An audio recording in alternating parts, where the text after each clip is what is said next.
Greetings, everybody. I am on the road back home and have made my way to the beautiful lands of Oak Ridge to hang out with Priscilla and family. So much gratitude for you and all of the hospitality you've shown me. Thank you so much. You're welcome.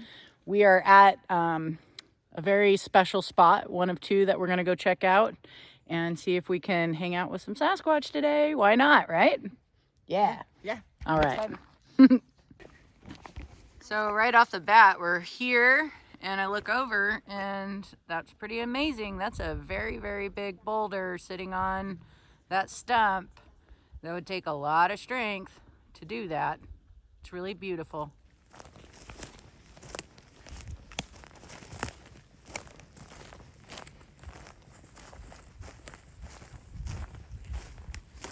So this is where Chad and I were when we found the eye shine Cool. on my 50th birthday. That was really nice that they gave me that gift of seeing them. Well, I don't actually consider it seeing them because it was eye shine. Yeah. And I know it was them, but it was like we had I seen two sets of eye shine, and then Chad seen the third. Was it red or white? It was yellow. Yellow. Yeah. Cool. Yeah. So Chad, being 6'10", with his amazing arm stretch, we're out here in the middle of the night, and he's grabbing moss off the tree, the asnia, and I'm just bagging it up as he's grabbing it, and so we weren't out here for Bigfoot. It's like we were out here for moss, and I think that was I think they know when you're out there for them specifically, and I think that they were just curious as to what these strange humans were doing here in the middle of the night, picking moss, and with the giant. Right.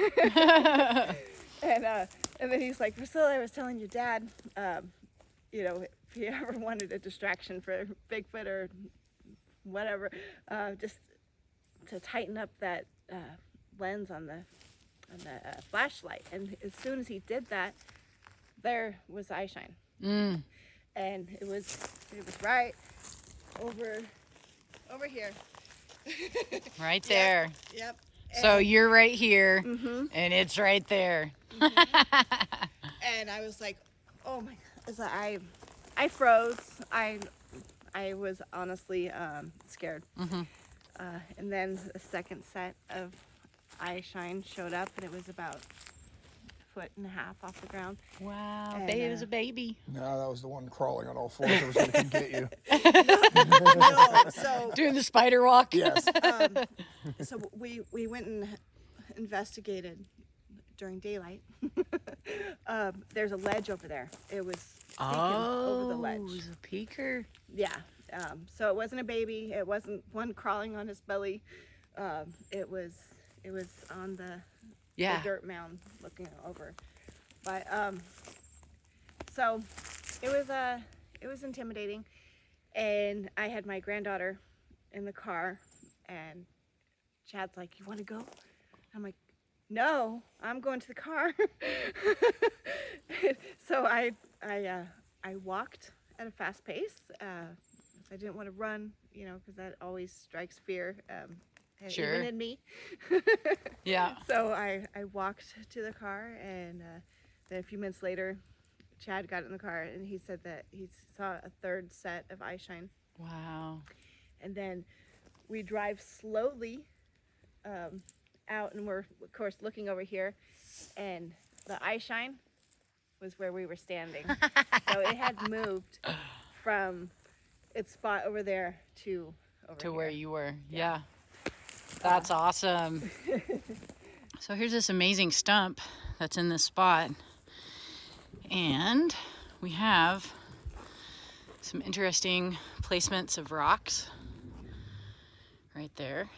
And then also this, which is really interesting because before we left, Steve said that he needed to get more of these guys. And we come here and there's this old one just sitting right there. Super cool. We have made our way to a new location, and we've got this little ground glyph here. you know, the arrows pointing into particular directions, that's seen a lot. Also, we noticed as soon as we came out that we have this leaner against the tree.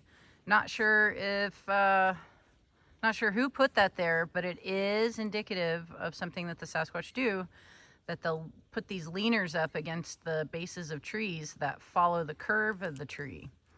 So that is an interesting placement for sure.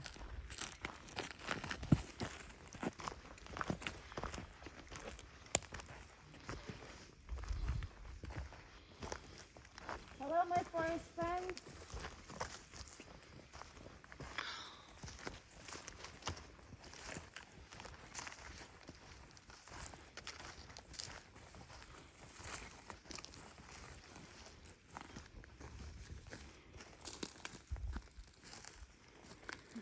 So we don't know who put the tape here. Oh,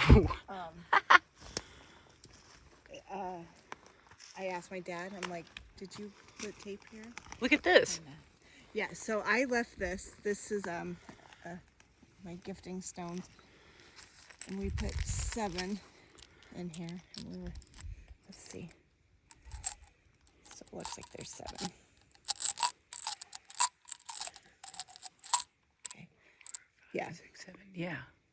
Those are beautiful. Yeah, and so these crystals are from Owl Moon Lab. And I Oh, was, cool.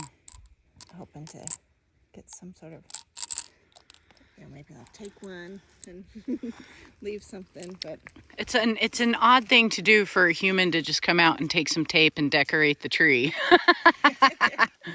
yeah.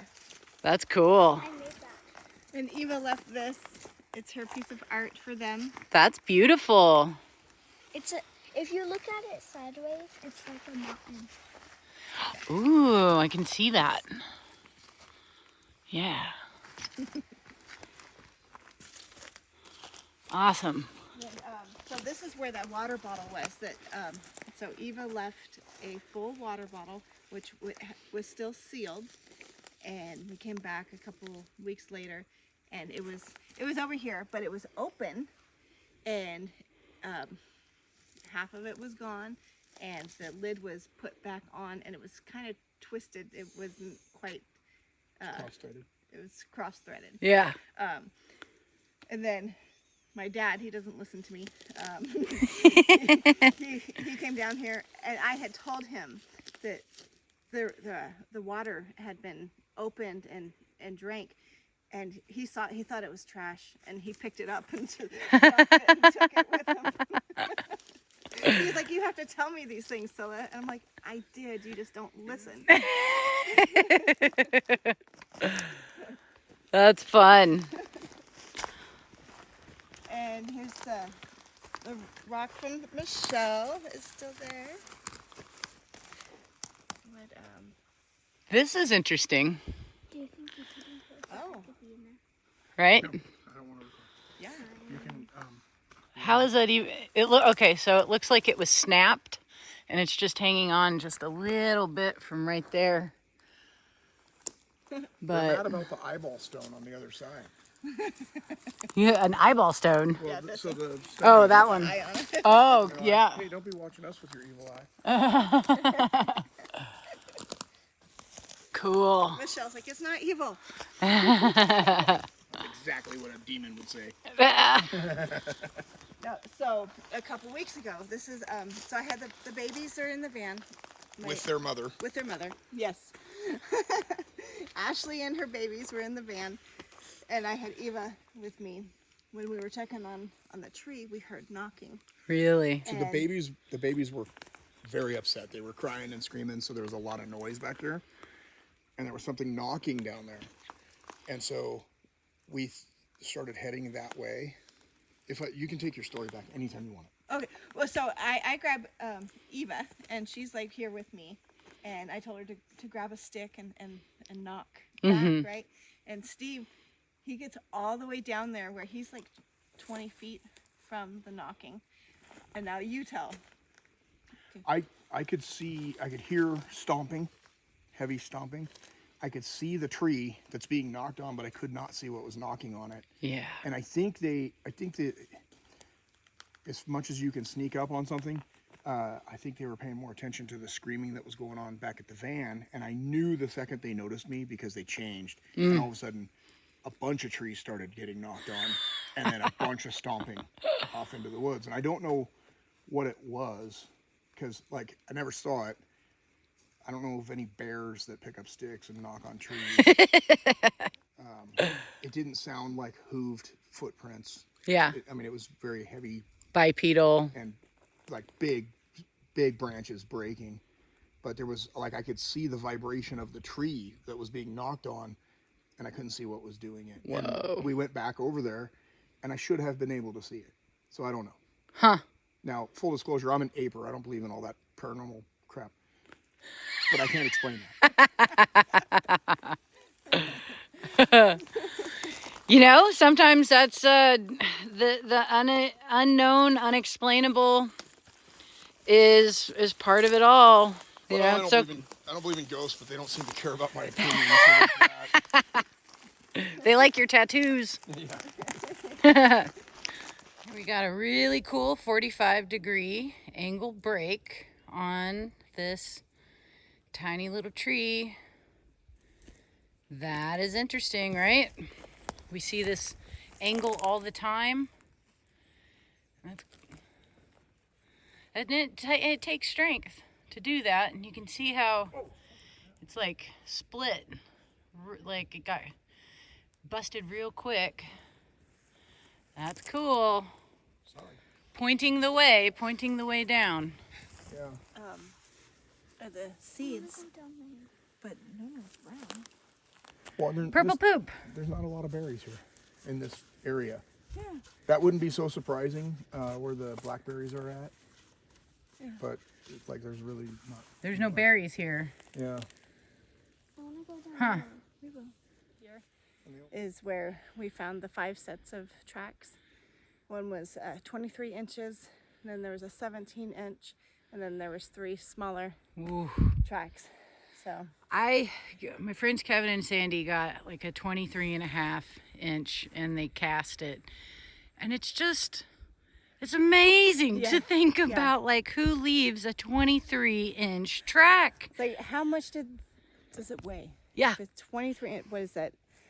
That's like Probably- 15 feet, you know? It's so tall, so big. Or, 2,000 pounds? Yeah. Maybe 15, 18. I mean, I don't know, but it's big. It is a Bigfoot. Probably heavier than that, because like a bull can be 2,000 pounds, and they don't necessarily leave tracks in this that you could cast. Right. So who knows how much that thing weighs? Dang. Yeah. Could have been running and stomping. Don't know. Yeah. That was odd behavior too, to find so many in one spot. Did you find trackways, or were they just all running around? It was just it was Everywhere. Everywhere. Yeah. This ground is impossible to cast on, which I would have loved to have gotten a cast, Yeah. but it's just, I mean, Yeah, where are you going to do it? Unless he steps in this. Right. It's so compact though too, right? Like it takes a lot to make an indent. Probably the one with the purple turds over there. Purple turds. I've never seen purple bear poop before. That was weird. Like that color purple. That was like Crayola purple. yeah. I've seen it with, purple-ish with berries, but that was like That was very pastel berry. purple. Yeah. That looked artificial. That was fun. Yeah.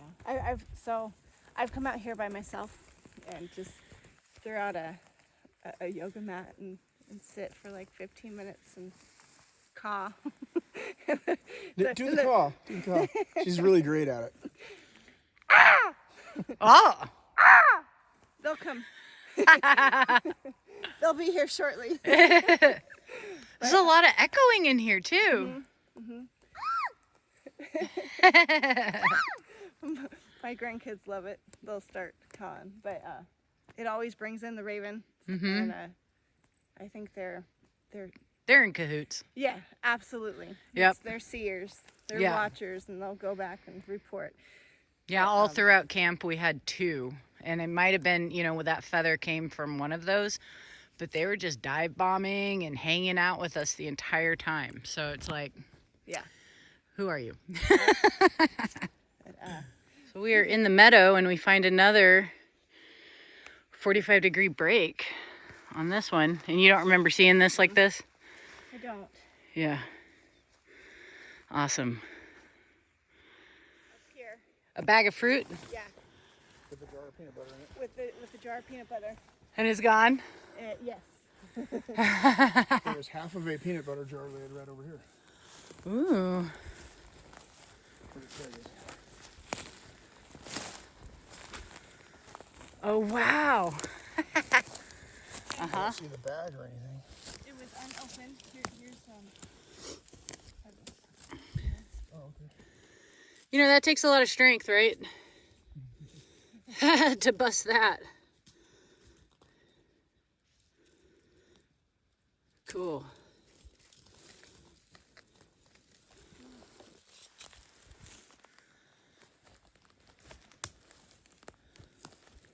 That's awesome. How long ago was that? That was last weekend. Wow. I don't see the bag or any pieces of it anywhere. Maybe it'll show up at your house. We wouldn't notice. That's awesome. I'll ask you what you think about it.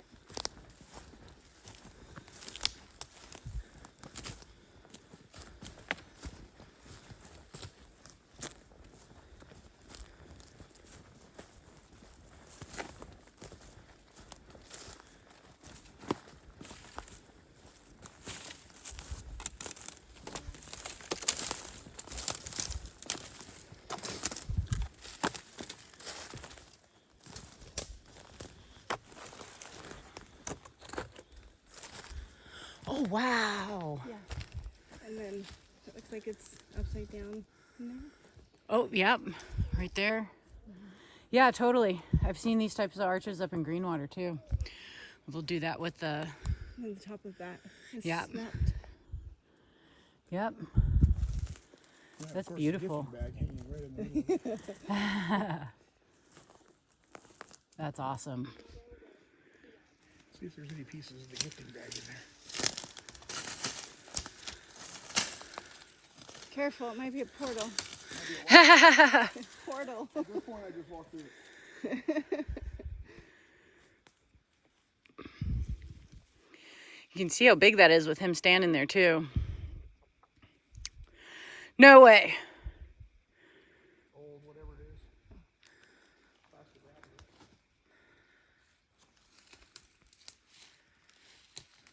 Yeah, it's a nice fresh break. It is a fresh break. Yep. That's super cool. It's beautiful. Arches. How long has that been here? So I just noticed it the last time I came up here, and I've been up here a lot. So We would have noticed that. I honestly I don't know. Like a week. Wow. Because we definitely would have noticed that. Yeah, it's very prominent. Yeah. Beautiful. Thank you for sharing.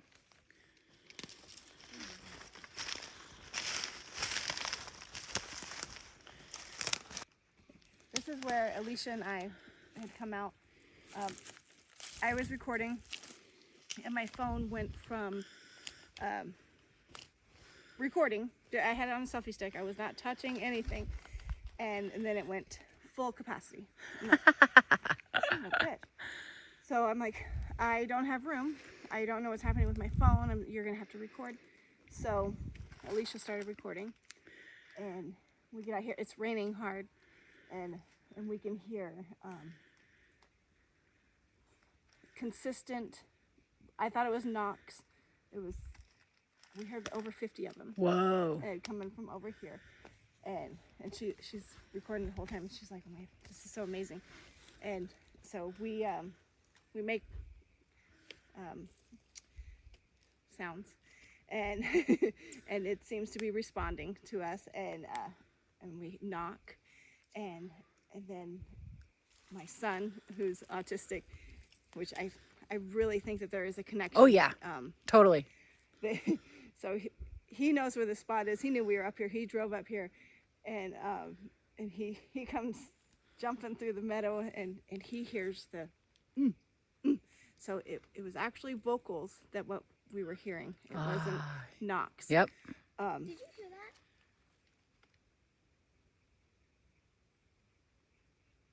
What'd you hear? It was like a growl, but super fast, and you guys didn't hear it. No. Didn't hear. Did you hear that? Okay. We'll record Okay. So we my son, he's like, that's a bear. Because he liked to say Bigfoot's not real. Like, that was his thing. It's like, Bigfoot's not real.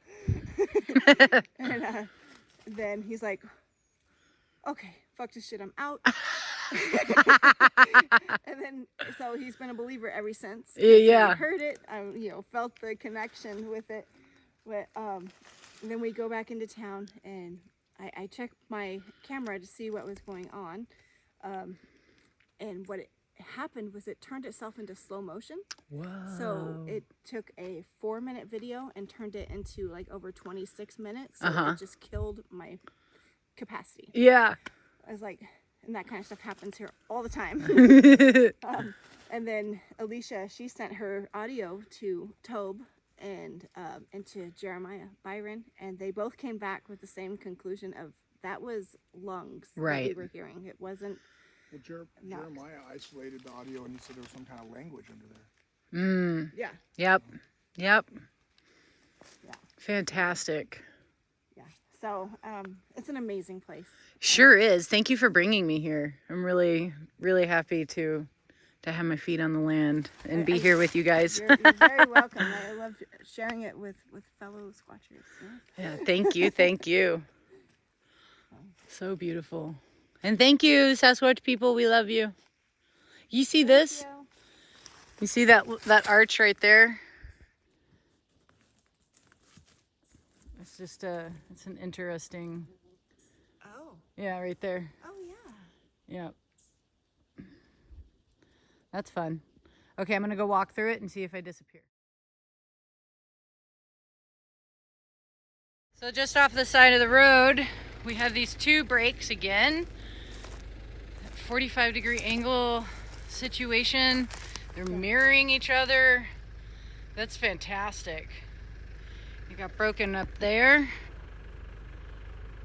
And then there's that one, and that one is still connected. Yeah. How much strength, right? Like how much PSI is needed to do that? They're both healthy trees. Right. And there's nothing else on top of them.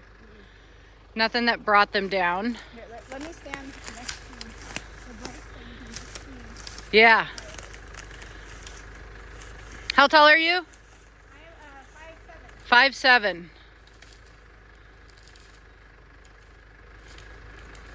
It's like you've totally disappeared over there. Yep. That's tall. Right? That is a strong tree. That's so cool. That over there. Super cool.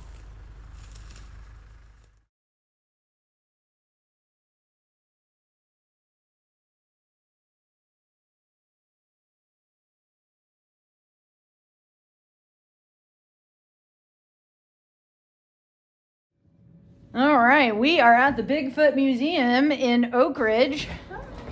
Here we are. Oh, here. Say hi, Ben. Hi, this is my girlfriend over here. We're dating. We're dating now. Yeah, my girlfriend. I love you, Ashley. I love you. Maybe I'll take you to Coachella. I'll take you to Coachella.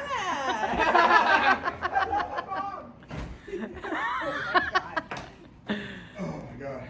So yeah, we're at the Bigfoot Museum in Oak Ridge. So, Priscilla's going to tell us all about it. what we have here is Bigfoot knee impressions out of Owl Moon Lab, Cottage Grove area. So Tobe Johnson and Daryl Adams are the ones who are watching over this area. And whatever made these prints, obviously Bigfoot, but they were in between 1,200 and 1,400 pounds. Now, here is a 230-pound man's knee impressions, so you can see the size comparison. It's pretty impressive, right? These are huge, yeah. So after they found these prints, they called Cindy Dozen from the Hominoid Enigma Project, and she had taken samples, hair samples, and did a full hair analysis on these hairs. And the hairs came back as the hairs were unknown hairs and not from any known animal species. Awesome. Now in this area, they have gifting trees, gifting stumps where they leave gifts for the big feet, like, I don't know where these spikes come from, where they leave stones and fruit and toys, and on occasion, Bigfoot will leave a thank you gift in return. So this is from a Bigfoot. Beautiful. And then also this one here as well.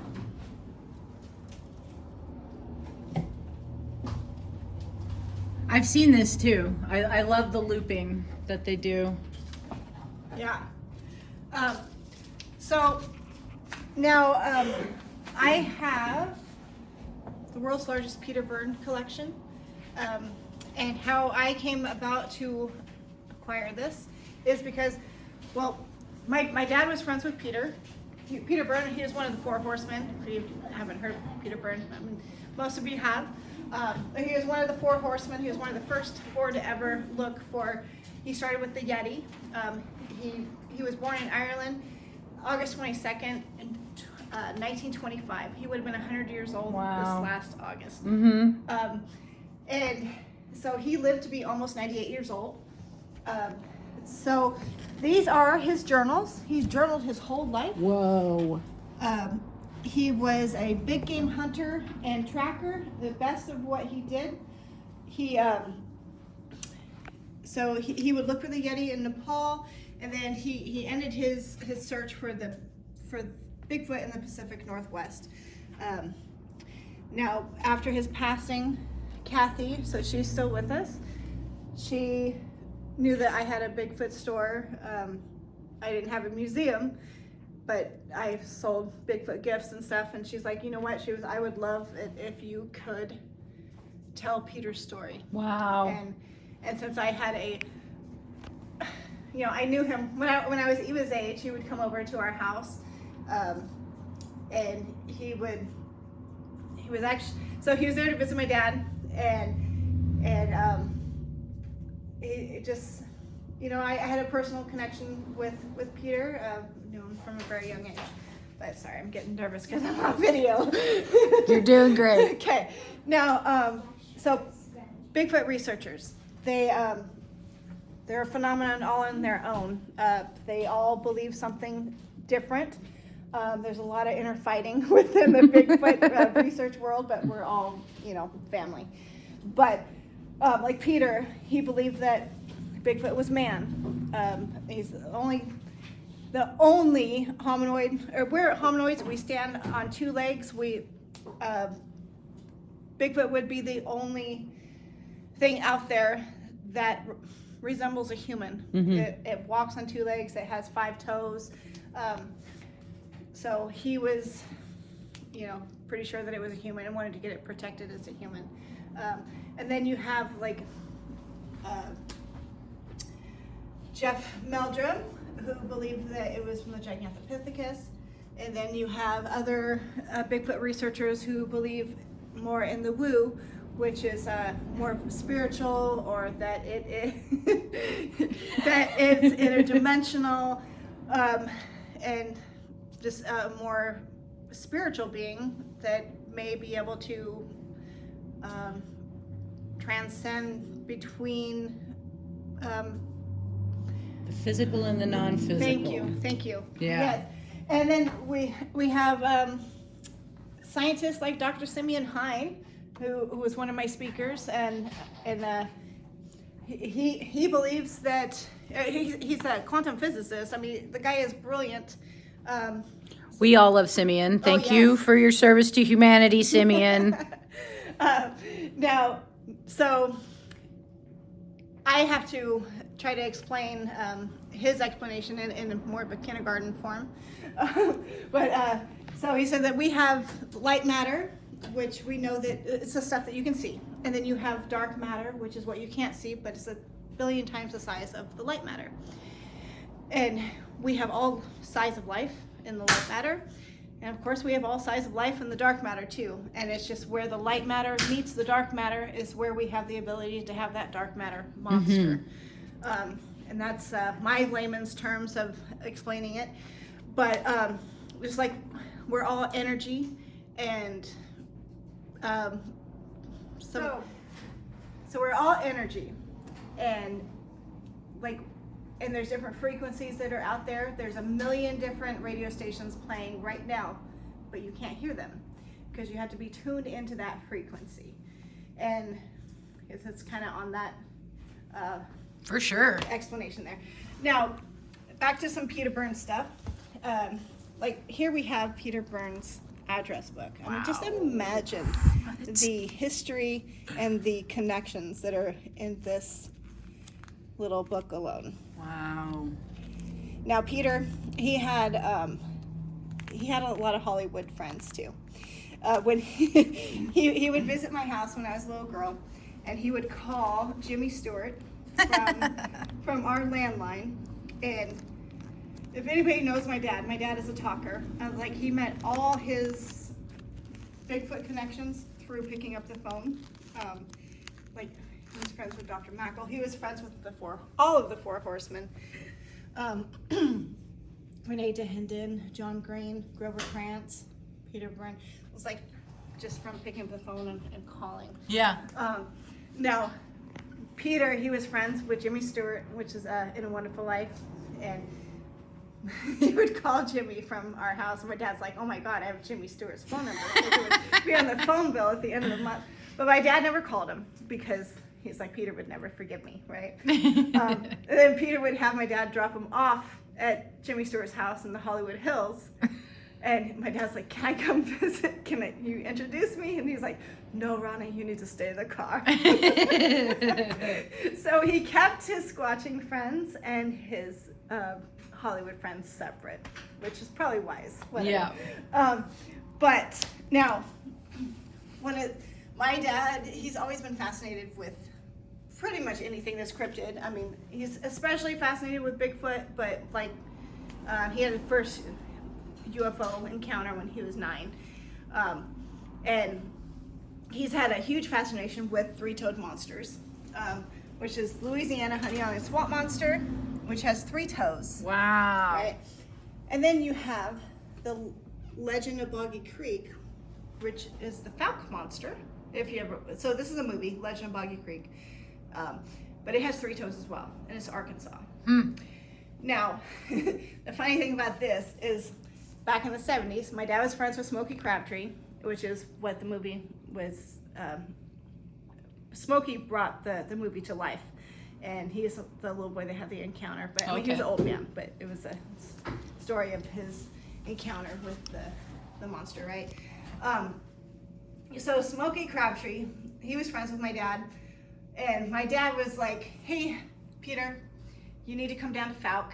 These sightings are credible. You need to check, come meet Smokey and see these tracks. And Peter would laugh, and my dad, oh, Ronna, you make me laugh. That's why I like you.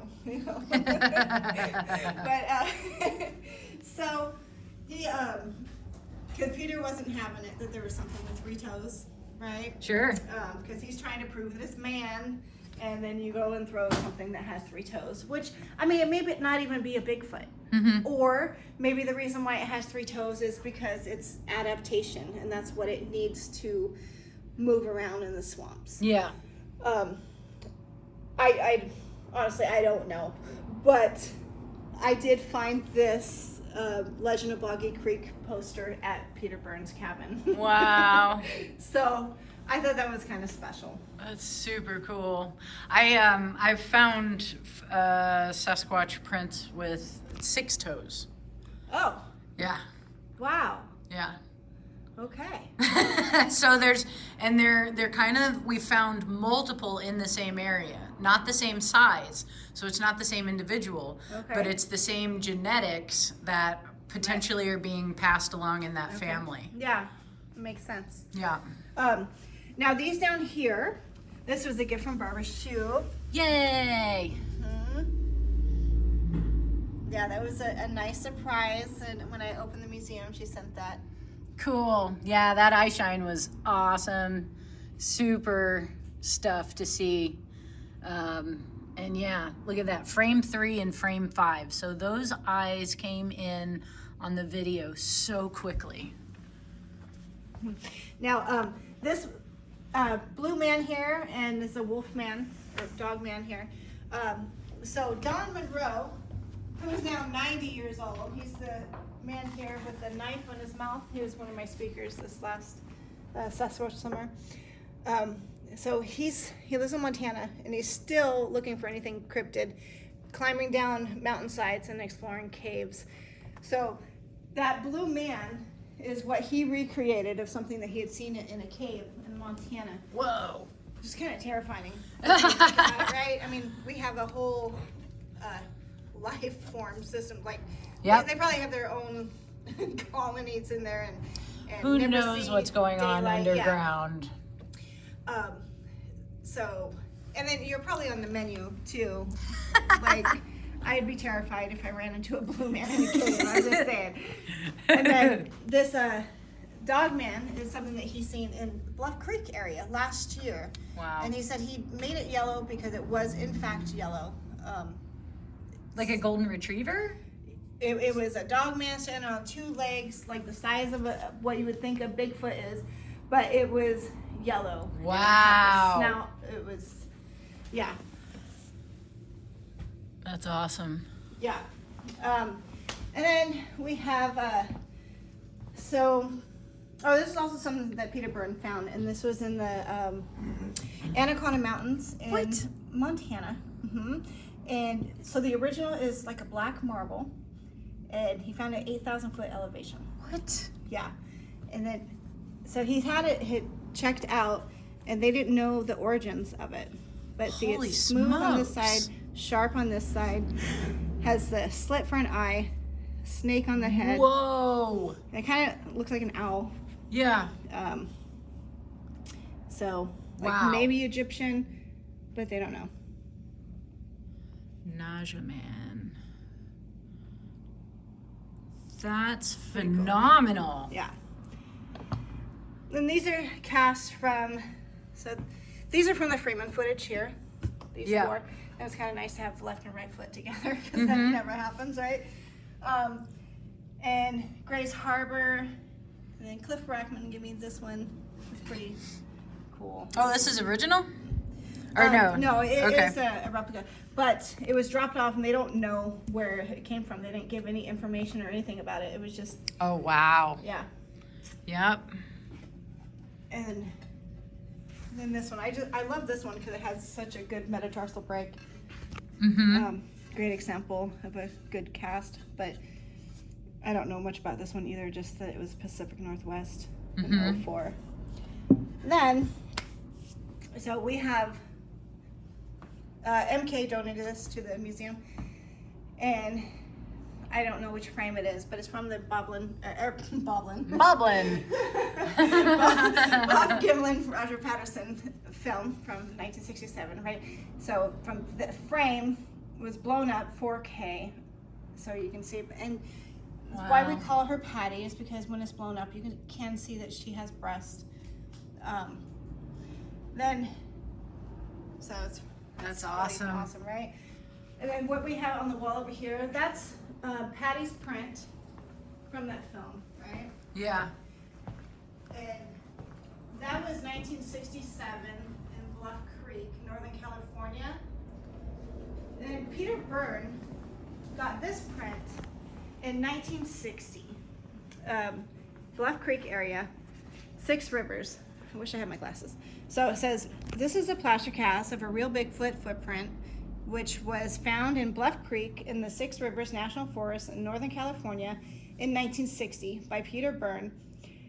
Later verified to have been made by the same creature that was subject, I can't read because I can't see. Subject of the famous 1967 Bigfoot footage. Okay, so it's definitely not the same. It's the same. It's Bigfoot that made it, but it's not the same. Yeah. Bigfoot. Different foot. Right. And I have no problem with that because I believe that they live in family units. Mhm. And, like, so that one's Patty. I think this one's Pat.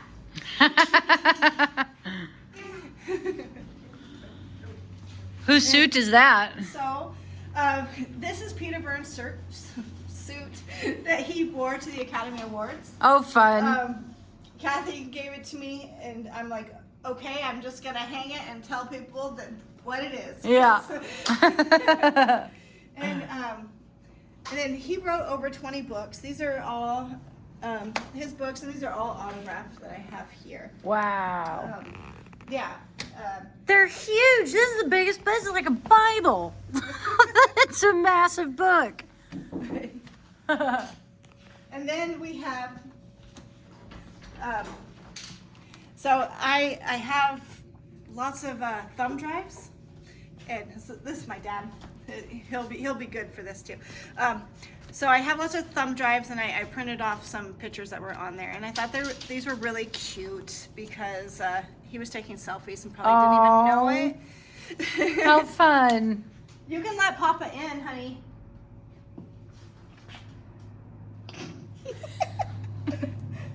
Go open the door for Papa. Oh, he has a key. He's like, fuck it, I'm getting a key. And then you can see the van that's outside. That was Peter Byrne's van. And he would have that shipped back and forth to Nepal. So Kathy with Bob Gimlin. And then we have like a croc with the hog, or warthog in his mouth. And He's a big buddy. then, so this is kind of cool. Oh, He probably yeah. didn't even know he had this, or, Yeah. it's like, we got one. Yeah, that's classic right there. Right? Classic orb photography. This is my dad. Hi. I was wondering if I thought I was invisible or something. No. You were cloaked. This is Ashley Stinnett. Nice to meet you. So, she familiar with it? Oh, yeah. Huh? Yeah. Yeah, they're my buddies. Really? Yeah. Well, they So. seem to be everybody's buddy but mine. Well, I think I've heard you play all your guitar songs for them, so I know that you're their buddies. Well, for a few months, maybe they started hating the Beatles or me or something. I don't know. 'Cause they don't seem to like me too much anymore. Well, Took a lot to get there too, to get that trust. Somehow it went sour. That's a shame. It'll never come back. well, It might. yeah, don't give up on it. They come back. They're smarter than humans. Once you betray or they think you do or something, it ain't coming back. They're not stupid enough to trust you twice. Right. Ain't happening. But anyway, nice to meet you. Yeah, nice meeting you. All right. Am I being recorded? Yep. We make sure to let them know I'm a legend. Okay, I sure will.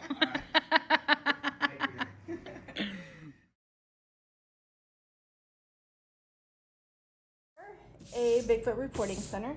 So people will come in and give us old reports and new reports. But so probably 90% of the reports are like Class B and C, where it's just they find some tracks or something was thrown at them or they heard a howl.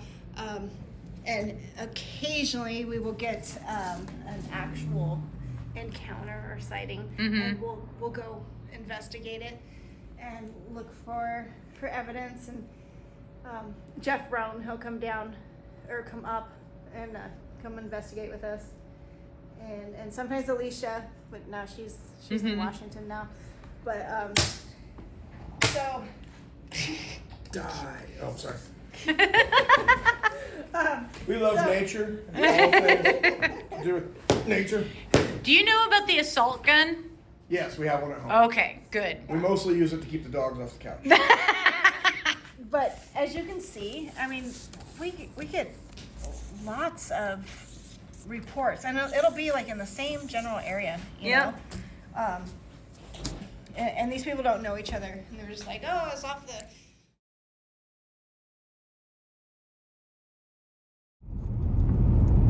What's up, homies?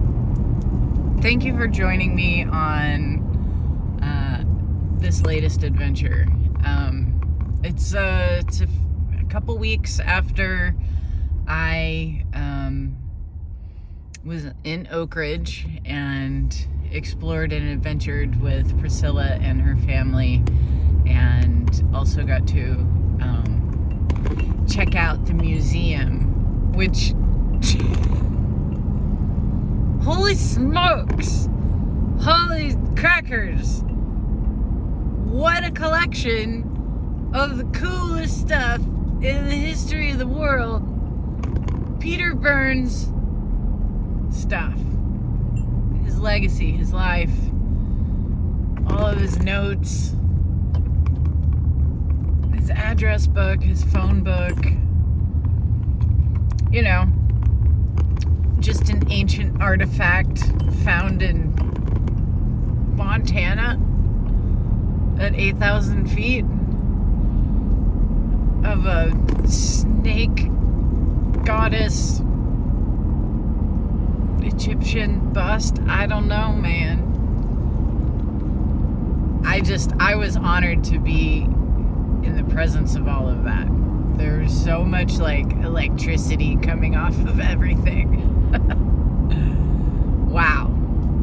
So what do you do when you are in Oak Ridge? You go to the Bigfoot Museum. That's what you do. You see if Priscilla's there and you hang out and you become homies. Wow. I truly am super thankful for Priscilla and Steve and Eva and Ben and the whole Roseman Davidson family, the legend himself, Mr. Roseman. Thank you for being in my video as well, and for the small amount of conversation we got to have. It was awesome. A lot of appreciation, a lot of appreciation for my time in Oak Ridge, and also the Sasquatch people totally were there and did all the fun things that they did with the sticks and the trunks and the trees and the everything. I had my kalimba with me and I played them a song, so I hope that they liked the song I played for them. Yeah, what else? That's about it. Just wanted to make a little ending to the video, and say that if next time you're in Oak Ridge, go check out the Bigfoot Museum. And big thanks again to Priscilla Roseman Davidson and family for all of the support and the generosity and the friendship. It's truly appreciated, and I love you guys. So I'll see you on the flip side. Thanks.